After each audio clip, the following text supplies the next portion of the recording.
Hey, what's up? Kumusta kayo guys? No? So, take your family, Forex Night Out Philippines. Ano nga ba meron tayo ngayon? Gagawa tayo ngayon ng tutorial kung paano nga ba gumawa ng isang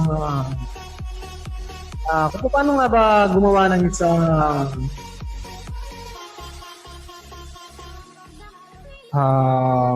account, live account, no?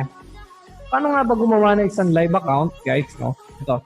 Tutorials paano gumawa ng Tickmill live account gamit ang link or ang IB numbers.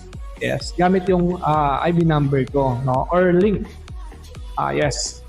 Brought to you by Forex Night Out Philippines and Tickmill Philippines. Okay, so guys, start na natin. So, go tayo sa website.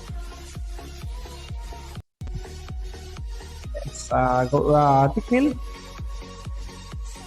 Okay, Mill. Yung mga wala pang account, pwede naman kayong gumawa, guys, no?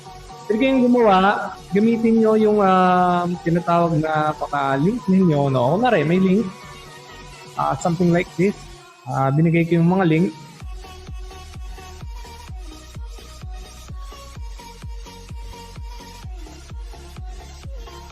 Kunwari, pro account, no? So, okay. Copy, and then paste it here. Right. So, yan. So, pro account. Okay, so, yan. Dito, guys, no? Why choose our pro account, etc. So, basahin niyo lang yan. Then, create account. Alright? And then, Forex CFD. Country, yung Philippines. Guys, kung sakaling wala kayo, no, o nasa Japan kayo, something like that, no, tignan natin kung ano sasabihin ni Ma'am Christine. Pero sa tingin ko, pwede nyo ilagay yung Philippines pa din. So, individual only, English, title, Mr., first name, William. Okay, so pinindot ko yan dahil ganyan, William Kalingesyon, July 7. My birthday is July 7, 1990. Okay? So, phone, kunwari phone ganyan, no? Email, then click to step 2. So, this email address cannot be used for registration. This, yes guys, no? Gawa ko na kasi, gumawa na kasi ako ng email, ng account, gamit yon. No, so guys, no, ganun lang. Tapos balik kayo doon. Balik tayo doon sa mga iba, no. So ang gagawin nyo, professional, something like. Pero gawa tayo ng iba. Ano ba meron ako? So, tingnan ko yung aking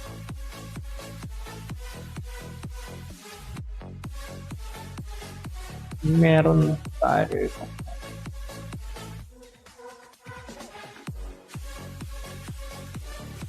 Wait lang guys. Hanap ako ng isa pang email para makita natin kung ano pwede natin ilagay. Alright. So,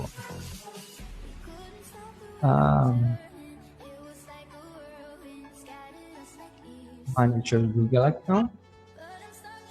Meron pa akong dalawa. So,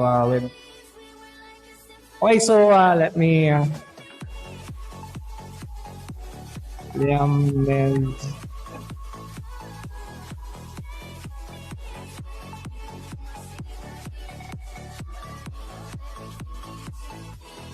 like that.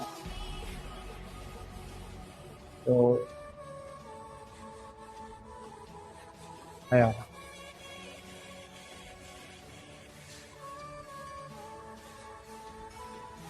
Lang guys, medyo lang natin. Consider lang natin yung medyo matagal. Okay, liamnes24@gmail.com at your name.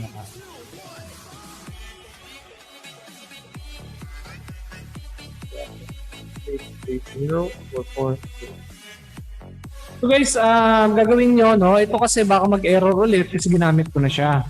No? Ginamit ko na yung number na yan. So, proceed. Kung mag-error, hindi niya tanggap yan. Okay, so, ayan, okay, tinanggap niya naman. Client area registration, 2/2. Okay, so, country, Philippines, select region, Manila. Okay, Mandaluyong, 502.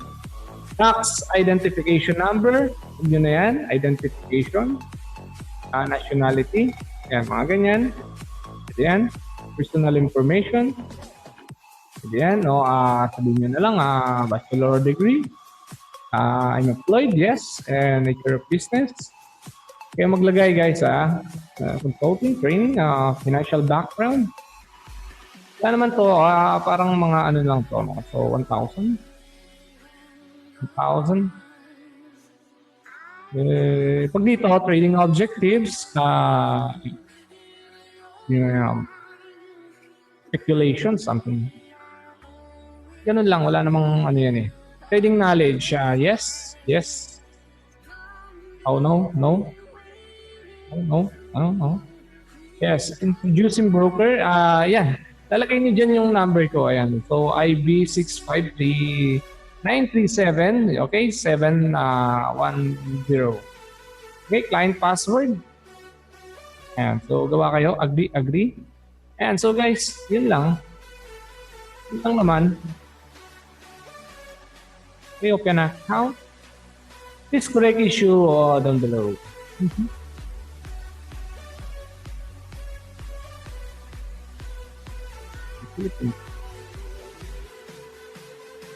Okay. No. Guys, US citizen, hindi tayo taga-US, no? The password is...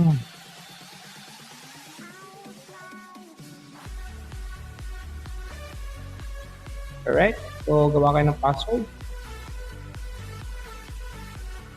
Yun, so meron na, registration successfully. To proceed, please validate email address 48 hours, ganyan. Okay, so yun. So, ganun lang guys, no? Pakagawa ka na ng account mo sa Tickmill mismo. Wala pa yung account. So, kung sa account naman, let's see. Nandito na siya.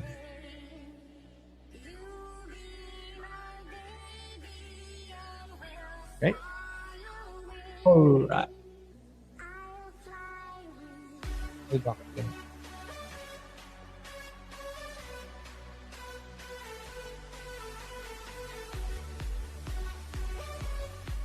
Okay, so...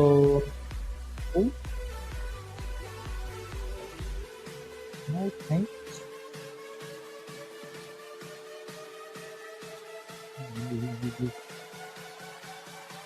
Punta tayo ngayon ng email, no? Email ng linagay ko kanina, no?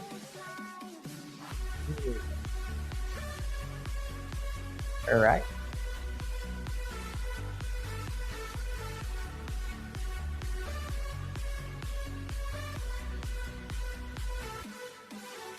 So guys, medyo may katagalan lang ng konti kasi medyo nagmugulo ako. So, ayan guys, no? So, ito na. Nasa email ko na kanina, no? Got it? Bagong email ko, no? So, verify your account. Validate. Validate email.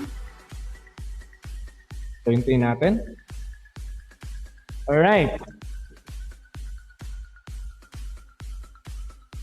So, dito yun eh. Ito guys. No? Yung ID nyo, yan. No? Copy. And then go here. Paste. And then the password. Okay. Voila. Alright. So, please upload the identification document, etc. So, guys, ito yung ilalagay nyo, no? Yung mga identification numbers. I mean, yung identification codes nyo. O kaya yung ID, mga ganyan, passport, national ID, driving license. Please upload an identification document in color PNG, JPEG, PDF, format, display, and etc. So, select files, ganyan, no? Okay, proof of address, yan. So, sundan nyo lang yan, guys, no? So, ganoon. So, trading account. No? So may verification pa darating. So ganun siya magiging hindi maganda. Okay, so pag ito linagay ko yung mga ID ko, hindi na siya magbabalidate kasi ginamit ko na. So ang ginamit ko doon sa isang account ko is yung ID ng asawa ko, pagkadalaga niya. So kaya mabilis kami. So dalawa yung account ko, yung isa sa kanya, yung isa sa akin. So mga pera nandun sa account niya. Tapos February, i-withdraw na namin kasi nailipat ko na siya. Okay, so dun tayo ngayon sa account ko, no? Okay. Dun tayo ngayon sa account ko.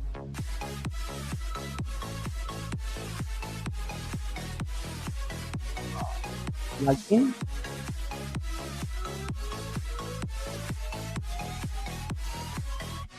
Ayaw mo.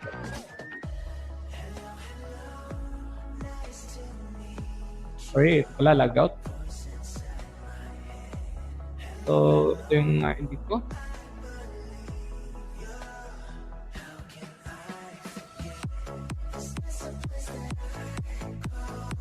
Ayan, so guys, no, makikita nyo, paano nga ba, ganun yung isang pinakamadaling way para magkaroon ng link, no, yung bago ka pa lang. Pero mas madali naman kung hindi naman sa link. Pwede naman yung IB number, katulad nito, yung IB number na linagay ko sa inyo, guys. O, kung makikita nyo, itong IB number na to, isusulat nyo lang naman to, ika-copy paste nyo, no? IB 6539-3710, no? Madali lang. Kung gagawa ka ng account, open new account, no? Yan, so, IB select, producing broker, new IB. So, yung code, lagay mo yung code ko, lagay mo dito yung code ko, no? Yung code ko, tapos account type,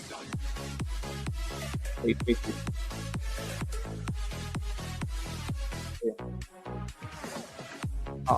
Yung code. So, ito yung guys, yung code. So, kukopyahin ko lang para maganda. IB 65 393 710. Okay, so yan. Okay. Okay.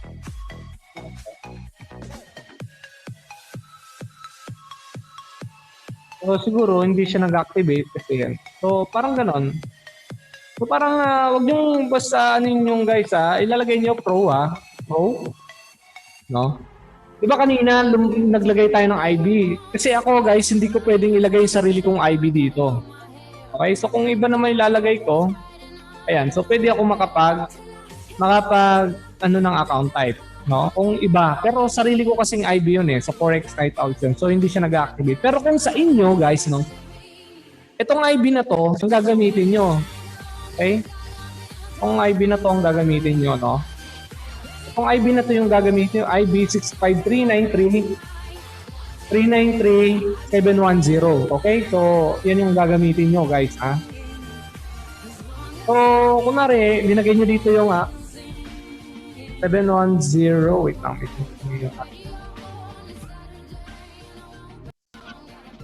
So, wait na. Saka na. Okay, so yung IB ko linagay nyo dito kasi ito IB to nung dati kong IB to ni Ma'am Christine, alam ko So, hindi na ako under ng IB niya kasi nga meron tayong sariling IB. So, ayan. Yung IB ko, yung gamitin nyo, yung ito guys, baka pa-opyahin nyo na. So guys, no, yung IB ko is, yung IB ng Forex Night Out, IB 65393-710, okay?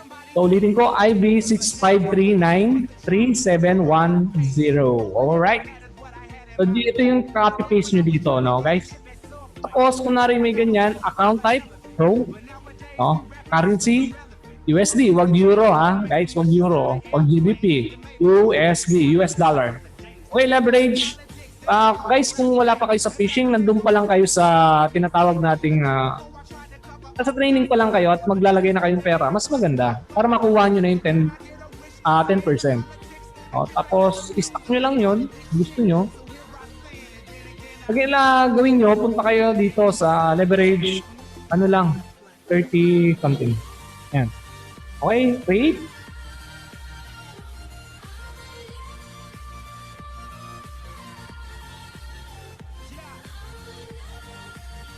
Alright, so ito na siya.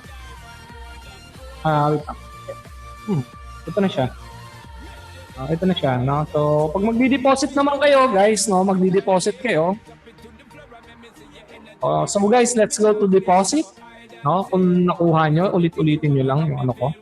So magdi-deposit tayo ngayon dito sa online bank transfer. No? Okay, online bank transfer. No? Wag dito guys, wag dito sa Visa or ano. Philippine Online Bank Transfer. Select. No, kung nasa Pilipinas kayo, ganyan yung ginagawa natin. No, USD, kunwari, di-deposit kayo ng $200. Alright? Okay, so nandito yung conversion. 9,619. So, yep. Submit.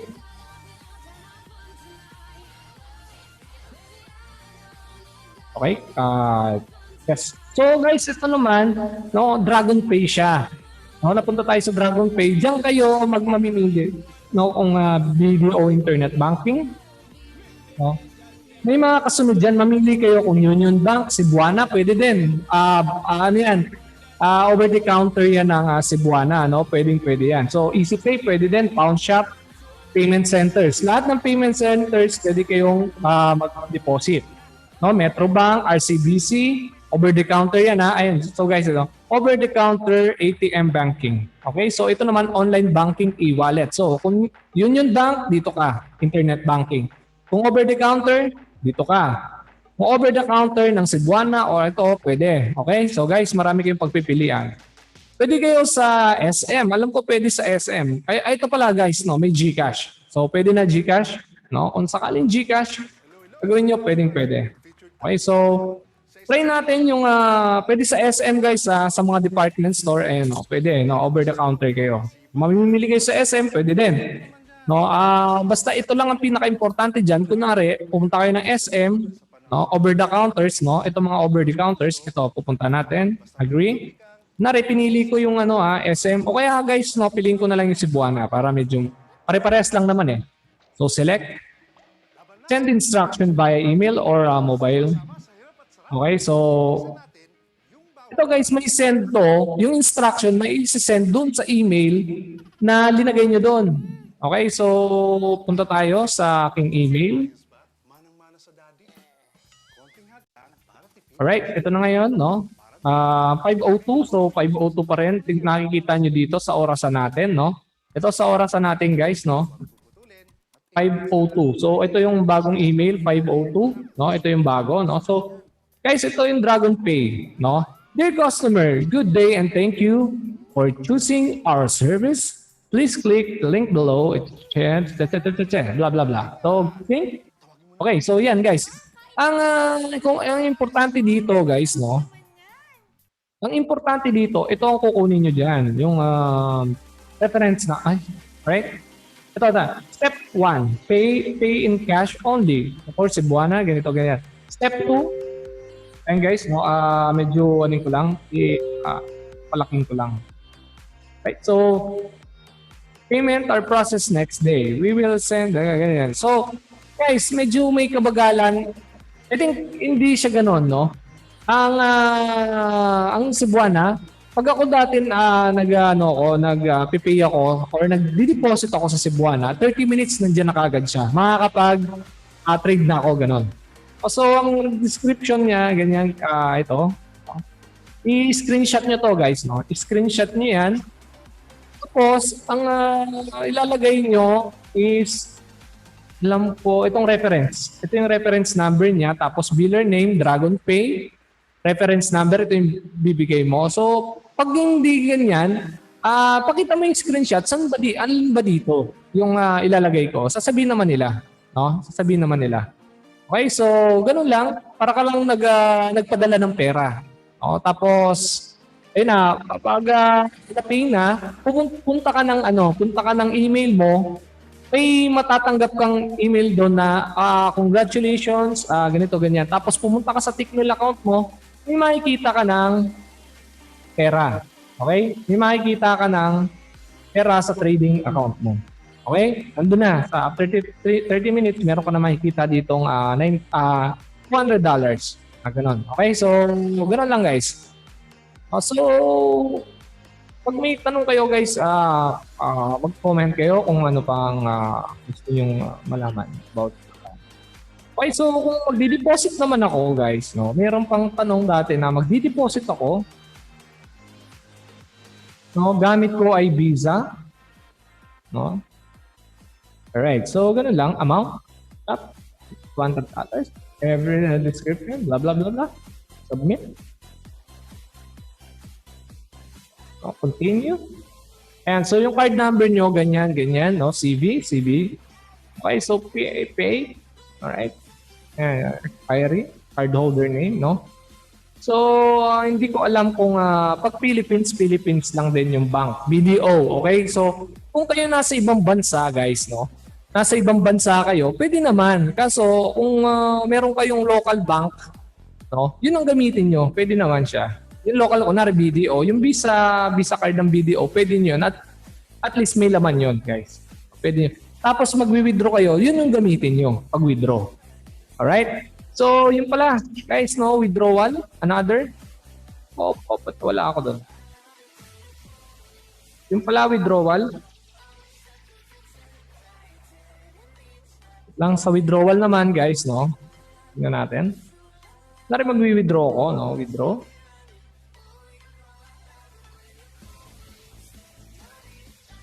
At pala, yung pera ko, binidyo ko. Nari, withdraw. Ganun din, guys, no? Philippine Bank Transfer. So, withdrawal. Ganito. Kung ilan yung account, yung pera mo doon, yun yung isusulat mo kung ilan yung withdraw mo. 200, account number, kung may account number ka. Actually, ito, pag sinelect mo yan, pag clinic mo to, meron pa tong pilian doon sa DragonPay. No, kung saan isi-send yung pera, para ka rin nag-deposit, parang i-reverse mo lang na gano'n, no? Kung saan ka din nag-deposit, kung paano siya din-deposit, no? Parang gano'n, mamimili ka rin doon kung saan kukunin yung pera. Pwede sa Cebuana, pwede sa bangko, no? Pwede yun, no? Magbibigay sila doon ng parang reference number kung paano niyo siya makukuha. So, kunwari, bank transfer, kunwari, binang transfer sa reo, ganito makikita niyo sa kanya. Wait lang.